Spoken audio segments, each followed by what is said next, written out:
से उसने वो दर्द झेला होगा, वो दर्द हम भी देख सकते हैं। हम चाहे खड़े यहाँ पे हैं, लेकिन जिस तरीके से उसकी चीखें निकली होंगी ना, वो हमें भी पता है कि किस तरीके से उसने वो दर्द सहा होगा। हमारा एक हिंदुस्तान ऐसा देश है जहाँ जब कोई हादसा होता है तभी सरकार भी जागती है, तभी जनता भी जागती है। उससे पहले हम लोग सब सोए होते हैं बड़ी गहरी नींद में। दरिंदर है, मतलब जो ये कल्प्रेट होते हैं, ये अपने हरकत से बाज नहीं आने वाले, तो कुछ अपने जो न्याय व्यवस्था उसको चेंज करना पड़ेगा इसकी बात। इसमें जिस तरीके से आवाज़ उठी है, मैं अभी रिसेंटली नैनीताल घूम के आई हूँ। वहाँ पे मैंने देखा है कि छोटे छोटे बच्चे कर्फ्यू में थे, वो छोटे छोटे बच्चे आवाज़ उठा रहे हैं उसके लिए कि हमने जिनको बनाया, कहते हैं जिनको बनाया रहबर, कफन चोर कफन बेचते हैं, नमक चोर नमक बेचते हैं। जिनको बनाया हमने अपना रहबर, देखो आज वो वतन बेचते हैं। शायद हम भी सेफ रहेंगे। हमें भी नहीं पता कि मैं अगर जा रही हूँ तो पता नहीं कैसे लोग होंगे कैसे नहीं होंगे। अगर मेट्रो में जाती हूँ तो मैं अपने कपड़े ठीक करती हूँ।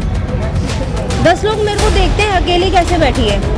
मैं अपने कपड़े ठीक करती हूँ। मैं रिक्शा में जाती हूँ, मैं ऑटो नहीं पकड़ती, कैब नहीं पकड़ती, मैं रिक्शा में जाती हूँ कि हाँ चलो मैं कभी कोई दिक्कत होगा मैं कूद के जा सकती हूँ, खुद जा सकती हूँ। ऐसे लड़के क्यों नहीं सोचते? वो क्यों अपने कपड़े ठीक नहीं करते? वो क्यों नहीं सोचते कि मैं यहाँ पे नहीं जा सकता, वहाँ पे नहीं जा सकता? ये सिर्फ लड़कियों के लिए क्यों है? लगता है कि मेरी गली भी सेफ नहीं है जहाँ मैं रहती हूँ। मैं दिल्ली की क्या बात करूँ, जहाँ मैं जिस जगह में रह रही हूँ मुझे ये नहीं पता मेरी पीछे वाली गली में मैं सेफ हूँ कि नहीं हूँ। मैं रात को 9 बजे निकलती हूँ, 10 बजे मैं रिक्शा लेती हूँ, तो मुझे ये नहीं पता कि वो रिक्शा सेफ है कि नहीं है। अंकल बैठ के देखते हैं, सामने वाला बंदा बैठा है वो सामने बैठ के देखते हैं। ना दिल्ली सेफ है ना कोई जगह सेफ है। अगर कहीं हम ऐसे सुनसान जगह पर चले जाए, वहाँ मैं अगर खड़ी हो जाऊँगी तो मुझे बिल्कुल नहीं लगेगा कि मैं सेफ हूँ। नमस्कार, मैं अनुलता और आप देख रहे हैं ARS न्यूज़। बहुत गहरा मुद्दा चल रहा है कोलकाता का। कोलकाता में जो रेप हुआ, जो गैंग रेप हुआ, उस पर जनता का बहुत आक्रोश फूटा है, लेकिन अभी तक इसका कोई निवारण नहीं हो पाया। जगह जगह पे जनता ने धरना भी दिया है, प्रदर्शन किया है, लेकिन अभी तक इसका कोई भी निवारण नहीं हुआ। आइए जनता के बीच में ARS न्यूज़ की टीम पहुंची है, जानना चाहती है कि उनकी क्या राय है इसको लेकर के। मैम, हमारा एक हिंदुस्तान ऐसा देश है जहाँ जब कोई हादसा होता है तभी सरकार भी जागती है, तभी जनता भी जागती है। उससे पहले हम लोग सब सोए होते हैं बड़ी गहरी नींद में। 2012 में इतना बड़ा इंसिडेंट हुआ, एक लड़की के साथ इतना बड़ा बस के अंदर मामला हुआ, और उसके बावजूद 2012 के बाद बड़े कानून में चेंजिंग भी की गई कि भाई ऐसे नहीं ऐसे, और इतने बड़े बड़े लॉ बना दिए गए, परंतु उस लॉ का मैं देख रहा हूँ अभी तक कोई बेनिफिट नहीं मिल रहा पब्लिक को। खासकर बड़ा ही एक ऐसा संगीन मामला आज ये पश्चिम बंगाल के अंदर हुआ है। एक महिला डॉक्टर के साथ जो वहाँ पे ट्रेनिंग कर रही थी, ट्रेनी थी कोलकाता में, और पश्चिम बंगाल उसी का कलकत्ता का शहर जो किसी ज़माने में कहते हैं कि अंग्रेज़ों की वो राजधानी हुआ करता था कलकत्ता।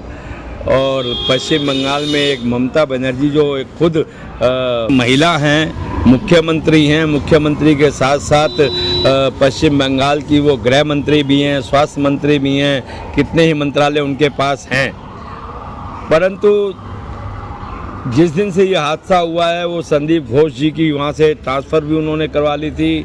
फिर उसके बाद ये मामला वहाँ की पुलिस के पास गया, पुलिस ने उसको इस तरीके से बहुत हल्के में लिया। और जब वहाँ पे कैंडल मार्च वगैरह वहाँ के लोग कर रहे थे, हॉस्पिटल के लोग कर रहे थे, और हॉस्पिटल के अंदर बाहर के लोग आए और वहाँ के हॉस्पिटल में जाके बड़ा हंगामा किया, वहाँ पे तोड़ फोड़ की। उनकी बंगाल पुलिस वहाँ पे अवेलेबल थी, उसके बावजूद वहाँ पे किसी प्रकार का उन्होंने एक्शन नहीं लिया।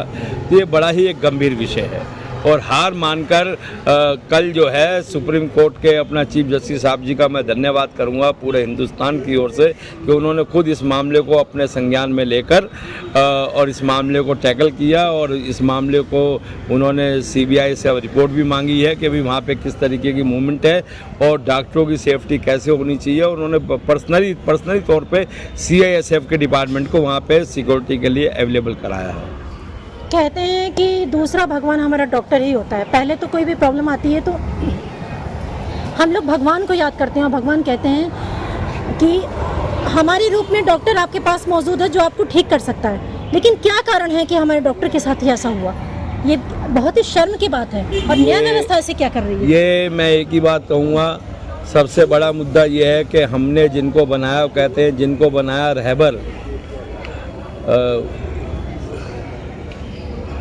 कफन चोर कफन बेचते हैं, नमक चोर नमक बेचते हैं, जिनको बनाया हमने अपना रहबर, देखो आज वो वतन बेचते हैं।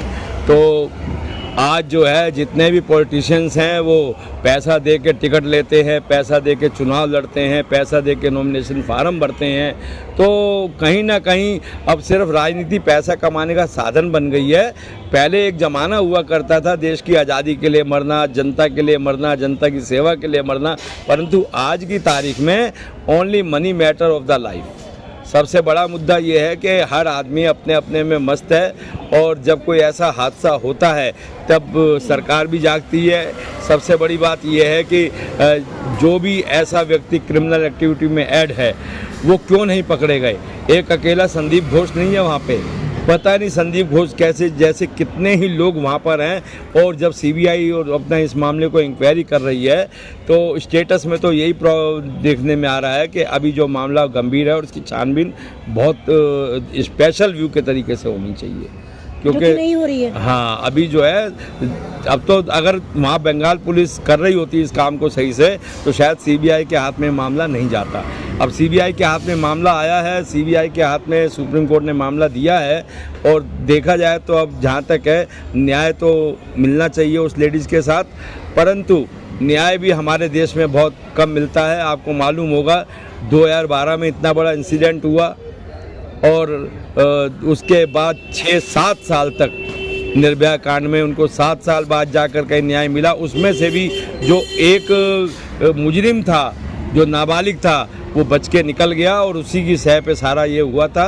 और मैं तो एक ही बात कहूँगा, जो भी इस मामले में इन्वॉल्व है या जो भी जिनकी शय पे सारा ये हुआ है उन सबको फांसी की सज़ा से कम ना दिया जाए। पिछली बार भी निर्भया हत्याकांड में भी हुआ था फांसी की सज़ा, लेकिन बहुत साल बाद। लगता नहीं आपको हमारी न्याय व्यवस्था इतनी कमज़ोर है? कमज़ोर नहीं भी हो लेकिन बहुत धीमी चलती है। मैं आपकी बात से सहमत हूँ। हमारे देश की जो 3 चीज़ें हैं, एक तो कार्यपालिका, एक न्यायपालिका और एक है ब्राइब पालिका, भ्रष्टाचार। जहाँ से भ्रष्टाचार शुरू होता है आपको भी मालूम है, मुझे भी मालूम है। छोटे से छोटा काम कराना हो तो भी उसके लिए without money no working to your government department. जब तक ये भ्रष्टाचार रहेगा तब तक शायद हम और आप कामयाब नहीं होंगे। और सबसे बड़ा मुद्दा जो है आज गवर्नमेंट के सामने ये है कि कम से कम ऐसे जो हालात पैदा हुए हैं आज पूरे, ये कोई एक इंसिडेंट नहीं है, इससे पहले भी कई इंसिडेंट हो चुके हैं और उन इंसिडेंटों पे पर्दा पड़ जाता है। एक्चुअली वो पढ़ी लिखी होती नहीं है लेडीज़ें, महिलाएं जो हैं जिनके साथ, नाबालिग बच्चियों के साथ ऐसा होता है। अभी तो मैं एक बात और कहूँगा, अभी याद आया मुझे, जो अपने बापू आशाराम जी, वो बापू आशाराम जी जो भगवान की तरह पूजे जाते थे और सुप्रीम कोर्ट के जज, हाई कोर्ट के जज और मुख्यमंत्री, राज्यपाल, गवर्नर, वो जाके वहाँ उनके पैर छूते थे। और एक ऐसा व्यक्ति जो धर्म के नाम पर लोगों को धार्मिक भावनाओं में लाकर और उनके साथ ऐसा इंसिडेंट करता था, और वो आज जोधपुर की जेल में पड़ा हुआ है। और सुप्रीम कोर्ट की आखिरी रिएक्शन ये बहुत बढ़िया लगी सबको कि भी जब तक उसकी आखिरी सांस है वो भी उसी जेल में कटेगी। और फिर भी आज इन चीज़ों का जोर शोर से प्रचार नहीं होता। मैं तो एक बात कहूँगा, भ्रष्टाचार। आपको नहीं लगता है कि अगर उस लड़की ने ये खुलासा नहीं किया होता हाँ, आज भी आशाराम बापू सबके भगवान बने होते, सबको लूट रहे होते? मैं उस लड़की की बहुत दाद देता हूँ हिम्मत की, जो उसने इतना बड़ा कदम उठाया और जग जाहिर किया कि ये व्यक्ति किस तरीके का इसका चाल चलन है, किस तरीके का इसका व्यवहार है। ऐसा तो नहीं जो कोलकाता में हादसा हुआ है वो उसके साथ भी इसीलिए हुआ हो कि आपसी कोई रंजिश निकाली गई हो? मेरा ये मानना है कि जो वहाँ पे उस समय ड्यूटी पे मौजूद थे, जिनके साथ उनकी ड्यूटी थी महिला डॉक्टर की, कहीं ना कहीं उन सब की भी इंक्वायरी होनी चाहिए कि उस समय जब महिला वहाँ पे डॉक्टर में अपना वहाँ थी, जिसकी नाइट ड्यूटी थी वहाँ पर, तो आखिर मतलब वहाँ सिक्योरिटी गार्ड क्यों नहीं थे, सिक्योरिटी लैब्स क्यों हुआ? क्योंकि सबसे बड़ी सिक्योरिटी लैब्स की भूमिका है और जो वहाँ का ये जो एमडी था, मैनेजिंग डायरेक्टर संदीप घोष, आखिर इसके मन में क्या चल रहा था? ये एक दिन से मामला नहीं होगा मैम, ये कई दिन से मामला वहाँ चल रहा होगा। और ये तो एक इंसिडेंट, इतना बड़ा इंसिडेंट हुआ और उसके बाद अचानक ही एक ही दम उसने ट्रांसफ़र क्यों ले ली? और उसके मदर फादर को कह रहा जी उसने, जो डॉक्टर है उसने आत्महत्या कर ली। वो सुसाइड क्यों करेगी? कोई उसके ऊपर ऐसी प्रॉब्लम तो थी नहीं कि वो सुसाइड करेगी। और जब वो महिला ट्रेनी है, डॉक्टर है, एमबीबीएस डॉक्टर बनने जा रही है और साथ ही साथ में वो पब्लिक की सेवा के लिए आगे आ रही है, तो मैं तो एक ही बात कहूँगा, कहीं ना कहीं सिक्योरिटी लैप्स था हॉस्पिटल में। और उसके बाद भी पश्चिम बंगाल की पुलिस ने उस आरजीकर हॉस्पिटल पर सिक्योरिटी नहीं लगाई और पश्चिम बंगाल की पुलिस उसको देख रेख कर रही थी। और फिर भी वहाँ पे रात को हंगामा हुआ, वहाँ पे सब इतना बड़ा फिर दोबारा इंसिडेंट हुआ। तो इसका मतलब पश्चिम बंगाल में किसी हद तक लॉ एंड ऑर्डर नहीं है और वहाँ पे गवर्नर राज्यपाल शासन लागू होना चाहिए। और ये राष्ट्रपति जी के संविधान में और वहाँ पे क्या मूवमेंट है अभी देखने वाली बात है, क्योंकि अब सीबीआई के हाथ में मामला है मैम, थोड़ा सा वेट करना पड़ेगा इसमें। Thank you. क्या थी ये क्या आपसी रंजिश थी हॉस्पिटल की, या फिर उनके साथ कोई ऐसा हादसा हुआ, या ये आक्रोश में ही किया गया है? क्या था इसके पीछे कारण? और जनता से राय लेते हैं, देखते रहिए आरएस न्यूज़। मैं आपके साथ हूँ। क्या कहना चाहेंगे कोलकाता के मुद्दे पर? पहले तो ये सुन के बहुत बुरा लगा। जिस हिसाब से हुआ था मुझे बिल्कुल एक्सपेक्टेशन नहीं थी कि निर्भया दोबारा से वापस आ जाएगा। केसेस तो बहुत चल रहे हैं, पश्चिम बंगाल चल रहा है, अभी आईएसबीटी का देहरादून का चल रहा है, अभी अब मुंबई में भी चल रहा है। ये चलता रहेगा, हर रोज चलता रहेगा। बट एक स्टिल एक चीज़ है कि ये कोई एक्सपेक्टेशंस आपकी ये रहेगी कि एक इंसान 32 साल के बाद, 34 साल के बाद, 100 साल के बाद मिल रहा है। जब तक वो इंसाफ मिलेगा, जब तक उस बेचारे की जो लड़की है उसके माँ बाप कैसे सरवाइव करेंगे? निर्भया केस में जिस तरीके से आवाज़ उठी है, मैं अभी रिसेंटली अभी नैनीताल घूम के आई हूँ, वहाँ पे मैंने देखा है कि छोटे छोटे बच्चे कर्फ्यू में थे, वो छोटे छोटे बच्चे आवाज़ उठा रहे हैं उसके लिए। जब हम छोटे छोटे बच्चे समझ चुके हैं कि इतने मुस्टंडे, इतने जवान लड़के, इतने पढ़े लिखे लड़के नहीं समझ आ रही उनको कि क्या ज़िंदगी वो जी रही हैं, किस तरीके से उसके माँ बाप जिएंगे। उस बेचारी की गलती क्या थी? बस ये गलती थी कि वो जाके आराम कर रही थी ऊपर। उसने जो जिस तरीके से उसने वो दर्द झेला होगा, वो दर्द हम भी देख सकते हैं। हम चाहे खड़े यहाँ पे हैं, लेकिन जिस तरीके से उसकी चीखें निकली होंगी ना, वो हमें भी पता है कि किस तरीके से उसने वो दर्द सहा होगा। बस एक ही रिक्वेस्ट है, एक ही चीज़ है, चाहे आप मेरे ज़रिए आप करवाओ या किसी और के ज़रिए आप करवाओ, बस एक ही रिक्वेस्ट है, प्लीज़ अवेयर ऑफ दिस। ऐसे लोग कभी नहीं सुधरने वाले, कभी नहीं ज़िंदगी में सुधरेंगे। थोड़ा सा या तो हम अपने आप में थोड़ा सा चेंजेस अपने आप में करेंगे, क्योंकि ना सरकार बदल रही है, ना इसके लिए कुछ चेंजेस हो रहे हैं। सेम वही चीज़ कंटिन्यूसली चलती जा रही है और मुझे लगता है कि आगे भी चलती रहेगी। कोई चेंजेस मैंने आज तक नहीं देखे। वो केस आने के बाद 10 और केसेस आ जाएंगे। एक केस आ गया जुबान पे, पर लोगों के लिए तो और भी केसेस चल रहे हैं। ये कभी नहीं सुधरेगा, ये चीज़ कभी नहीं सुधरेगी। मैं खुद अभी वर्किंग हूँ, मैं अगर मेट्रो में जाती हूँ तो मैं अपने कपड़े ठीक करती हूँ। 10 लोग मेरे को देखते हैं अकेली कैसे बैठी है, मैं अपने कपड़े ठीक करती हूँ। मैं रिक्शा में जाती हूँ, मैं ऑटो नहीं पकड़ती, कैब नहीं पकड़ती, मैं रिक्शा में जाती हूँ कि हाँ चलो मैं कभी कोई दिक्कत हो तो मैं कूद के जा सकती हूँ, एक चीज़ जा सकती हूँ। ऐसा लड़के क्यों नहीं सोचते? वो क्यों अपने कपड़े ठीक नहीं करते? वो क्यों नहीं सोचते कि मैं यहाँ पे नहीं जा सकता, वहाँ पे नहीं जा सकता? ये सिर्फ लड़कियों के लिए क्यों है? सिर्फ लड़कियाँ ही क्यों सारे दर्द झेले, क्यों लड़के नहीं झेलते? हम ही क्यों सोचते हैं इतना?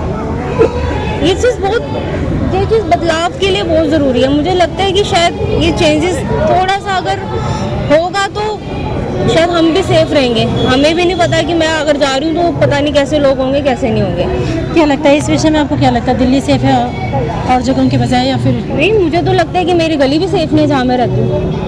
मैं दिल्ली की क्या बात करूँ, जहाँ मैं जिस जगह मैं रह रही हूँ मुझे ये नहीं पता मेरी पीछे वाली गली में मैं सेफ हूँ कि नहीं हूँ। मैं रात को 9 बजे निकलती हूँ, 10 बजे मैं रिक्शा लेती हूँ, तो मुझे ये नहीं पता कि वो रिक्शा सेफ है कि नहीं है। अंकल बैठ के देखते हैं, सामने वाला बंदा बैठा वो सामने बैठ के देखता है। ना दिल्ली सेफ है, ना कोई जगह सेफ है। अगर कहीं हम ऐसे सुनसान जगह पर चले जाए, वहाँ मैं अगर खड़ी हो जाऊँगी तो मुझे बिल्कुल नहीं लगेगा कि मैं सेफ हूँ। कभी ये इंडिया कहीं से कोई सी ऐसी कोई कंट्री नहीं है, ऐसी कोई इंडिया में कोई सिटी नहीं है, कोई प्लेस नहीं है कि मैं सोचूं कि वहाँ पे मैं सेफ हूँ। मैं जगह इंडिया में घूम के आ चुकी हूँ, बट मुझे कोई उम्मीद नहीं लगती कि आने वाले टाइम पे भी सेफ रहेगी। निर्भया होने के बाद भी लोगों को ये नहीं पता चला कि लोगों के अंदर माइंडसेट है ही नहीं कि ये चीज़ चेंज होनी चाहिए। मेरे को तो ये लगता है कि उस बंदे को सामने ला के रख दो, 10 औरतों को ला के रख दो और उसी 10 औरतों के सामने होनी चाहिए सज़ा कि ये 10 औरतें सज़ा देंगे उस बंदे को। ज़्यादा नहीं करे, उसके घर वालों को सामने रख दे, उस आदमी को खड़ा कर दे। सिर्फ और सिर्फ ये उन्हीं का ही हक होना चाहिए जिसके साथ में दुर्घटना हुई है, उसके परिवार वालों का हक होना चाहिए उसको सज़ा देने का, ना कि इतनी बड़ी सरकार को कि 32-33 साल के बाद उसको सज़ा मिल रही है। लगता है आपको हमारी न्याय व्यवस्था में थोड़ी धीमी चलती है हमारी न्याय व्यवस्था? न्याय व्यवस्था क्या पुरानी व्यवस्था भी ऐसी है? नहीं, न्याय व्यवस्था में जो देश की वो न्याय धीमी चल- व्यवस्था बिल्कुल चेंज, मतलब I want to say that कि बिल्कुल चेंज होना चाहिए। अभी एक आगरा का कोई एक केस हुआ था, अभी आज मैंने देखा कि 32 साल के बाद 6 लोगों को सजा मिल रही है। क्या सजा है कि लॉन्ग टर्म एक उनको रहना है कारावास में, अजमेर का यस, कि उनको सिर्फ रहना है कारावास में, वो भी 32 साल के बाद। 32 साल के बाद उनकी खुद मरने की उम्र आ गई है। एक पीढ़ी भी इसमें आधी हो गई होगी। इसमें एक पीढ़ी भी आधी हो गई है। हमारी एक्सपेक्टेशन ये रह जाएगी कि उसके माँ बाप मर जाएंगे तो उसको सजा जब मिल रही है। ये ऐसा I think aware of the this, ये I think this should be change as most probably at most of the time. ये बिल्कुल चेंज होना चाहिए। क्या कुछ कहना चाहेंगे आप? सच है कि न्याय व्यवस्था बहुत धीमी है, क्योंकि बीते दिनों में जैसा कि पब्लिक भी जानती है, सब लोग जानते हैं, निर्भया हत्याकांड में भी उनकी सजा करीब बहुत सालों बाद हुई थी। अगर इतनी अवेयरनेस और इतनी जिंदा दिली नहीं दिखाई होती उनकी मदर ने, तो शायद ये न्याय व्यवस्था उनको न्याय मिलता भी नहीं। और अभी जो आगरे की बात है वो भी 32 साल बाद हुआ है। तो क्या लगता है आपको हमारी न्याय व्यवस्था में कमी है, कुछ बदलाव होना ऐसी चाहिए? बात है, अपनी न्याय व्यवस्था में बहुत कमी है इसमें आपकी, क्योंकि जैसे निर्भया के, क्योंकि देखा जाए जो दरिंदर है, मतलब जो ये कल्प्रेट होते हैं, ये अपने हरकत से बाज नहीं आने वाले, तो कुछ अपने जो न्याय व्यवस्था है उससे चेंज करना पड़ेगा, जाहिर सी बात है।